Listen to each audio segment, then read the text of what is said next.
The question when we think about supplements across the board is, are they safe? Are dietary supplements safe? And, safe can mean a number of different things. Depends on what population you're talking to. The one thing to remember with dietary supplements is they do not need pre-market approval from the FDA before they are actually marketed, except in the new case of new dietary ingredients. And having been involved with various supplement companies over the years, from everything from working with them as an educator to writing for them and so on, I've kind of learned a lot of the ins and outs of the supplement industry. And as we know, of course, companies and businesses are trying to make money. No problem with that at all. That's the job of a business. But the other problem with that, sometimes with some supplement companies who may not be kind of having the best practices, is they're trying to get their ingredients out there. Because of course they want to be the first to market. When you're the first to market, with the claims that are made, you can of course make big profits. But reputable companies certainly make sure there's some solid science behind them to make sure that the claims they are making actually make sense. It's not always the case, unfortunately, with a lot of different supplement companies out there. It's not to knock the supplement industry. There are some great supplement companies out there, and that's important to remember. But again, with supplements and ingredients not needing pre-market approval, we need to make sure we're keeping an eye on what's out there, what's available, what's marketed. So, sales of performance supplements specifically are about $9 billion a year. Over 8% of high school athletes in one survey showed that they take supplements. To be honest, it's probably even higher than that. What's interesting to me is this third bullet here. 75% of athletes don't know how much of a particular supplement they are taking, or reportedly took more than the recommended dose. And this isn't surprising. I fell for the same thing myself.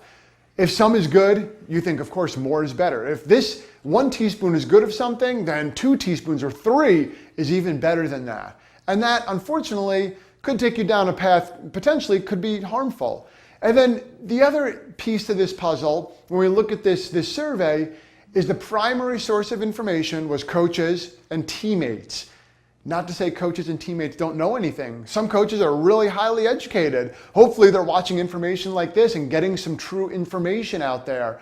But sometimes teammates, again, they're falling for marketing and, oh, this product worked for me, then therefore it should work for you as well. And that's not always the case. We need to keep that in mind when we're thinking about educating people on dietary supplements. Some other coaches surveys have found more than half of coaches couldn't identify the 4 food groups as a whole, which is scary.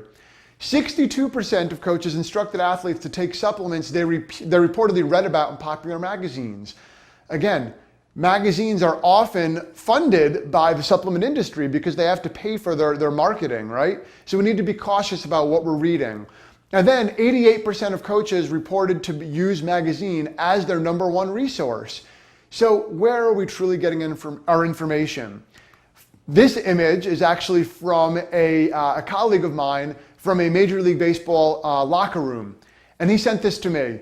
We think about dietary supplements. We think about what should we use, what shouldn't we use. Well, here we have something as simple as celery and carrots marked with the wrong vegetable actually in the product. So let's look at the big picture before we start looking at the little details within that. And maybe this is just mismarked, but unfortunately this is permeating the locker rooms of athletes everywhere, and this is a Major League Baseball team. So let's get the basics first before we start getting into the nitty-gritty of things like supplements. Now, most people don't understand the ingredient list that's used in supplements. Are there side effects? We don't know, right? What is the dosing? And then lastly, we make sure we're taking advice from people without knowledge can be dangerous. Again, we need to make sure we are safety first. Hopefully something does help performance if we are taking a supplement, but safety first to make sure it's not going to harm us. So supplements that are safe and potentially beneficial. Protein, omega-3 fats, multivitamin and mineral products, creatine, carb and protein, ready-to-drink shakes, and then lastly, some energy bars.